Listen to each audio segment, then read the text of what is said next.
Nous sommes dans les 50 derniers kilomètres de la 10e édition des Strade Bianche, longue de 176 km avec 52 km 800 de route blanche sur 9 secteurs autour de Sienne. Et à l'avant de la course, nous avons donc Brooke Walter de la formation BMC, un équipier de Greg Van Avermaet, Maxime Montfort, l'expérimenté coureur de la Lotto, Brembila de l'équipe éthique Quick Step et Andrei Grivko de la formation Astana. À un moment, il y avait Salvatore Puccio avec ses coureurs de tête. Malheureusement, l'Italien a connu des ennuis mécaniques.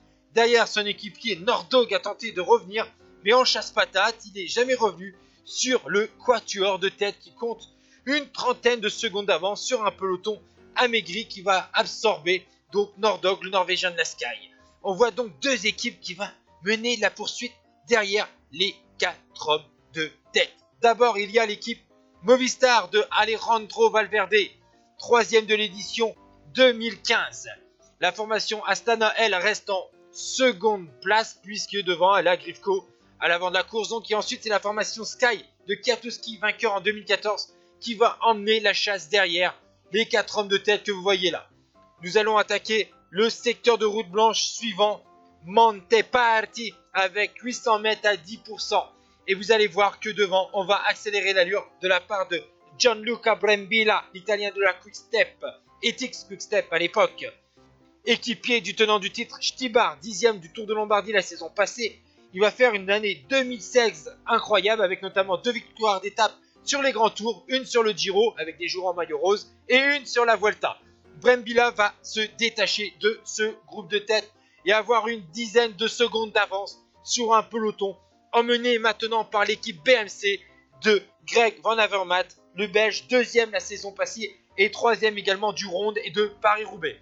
Pendant cela, vous voyez que Nibali, lui, connaît des difficultés, tandis qu'à l'avant de la course, on voit que Peter Sagan, le champion du monde slovaque de la Tinkoff, deuxième en 2013 et 2014, va réussir à faire la jonction avec Brembila. Et on voit aussi que Cancellara profite du replat au sommet de ce secteur du Colle Pinzuto, long de 2400 mètres, pour revenir et constituer un groupe de 4 coureurs. Cancellara essaye de remporter une troisième édition des Strade Bianche, puisque le Suisse l'a remporté en 2008 et en 2012.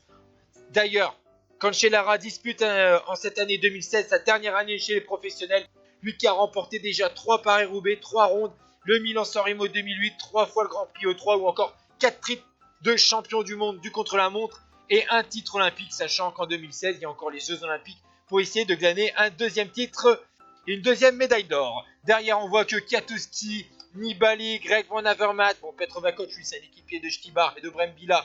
Il y a Nordog aussi, Tige Benoît. Eux sont définitivement lâchés, alors qu'il y a encore le dernier secteur de la Tolfé. Il y a 13 secondes d'avance, mais on sent que devant, on en garde un petit peu sous la patte, tandis que derrière, on a un petit peu du mal à revenir. En fait, on gère plus parce qu'on se méfie du côté de Sagan et de Cancellara, des deux coureurs de l'Ethics Quick Step. On voit que du côté de Vincenzo Nibali, les secteurs de route blanche le mettent en difficulté. Et là, il faut quand même que Brembila relance un peu l'allure, car il se méfie, car derrière, ça revient quand même un petit peu avec un Greg Van Avermaet. On le sait que le Belge est assez fort dans les pourcentages, dans le Tolfé. On a vu lui très réactif. On a aussi Diego Ulissi de la formation Lamprey. Mais l'écart continue un petit peu à se creuser. 16 secondes d'avance pour les hommes de tête. L'écart va même s'approcher des 20 secondes à 6 km de l'arrivée. Et Gianluca Brembila tente à niveau sa chance. Ça va permettre à Stibar, lui, de rester dans les roues. L'écart va osciller autour des 10 secondes pour l'Italien. Derrière, Cancellara et Peter Sagan sont obligés de rouler, tandis que Stibar, le tenant du titre, vainqueur aussi la saison passée d'une étape du Tour de France, était au Havre, ainsi qu'une belle deuxième place sur Paris-Roubaix. Brembila est dans les plus gros pourcentages dans la vieille ville de Sienne. Est-ce que l'Italien va pouvoir résister au retour de Cancellara de la Trek Segafredo, qui lui impose le tempo? Il sait que il y a un problème tactique aussi. C'est peut-être que Stibar est assez fort pour lâcher Cancellara, mais il ne peut pas attaquer parce que devant il y a son équipier. Il essaie surtout de neutraliser, de gêner Cancellara. Malheureusement, c'est peine ratée puisqu'ils vont revenir sur Brembila. Cancellara va accélérer sur la partie roulante, connaissant parfaitement le final. Le Suisse va ne pas se faire surprendre par le Tchèque dans le dernier virage. Il va passer en tête et empêcher du faux plat descendant, voire même un peu de la descente pour rejoindre El Piazza del Campo. Et Cancellara remporte donc une troisième fois l'Estrade Bianche devant Zdenek Stybar. Gianluca Brambilla prend la troisième place.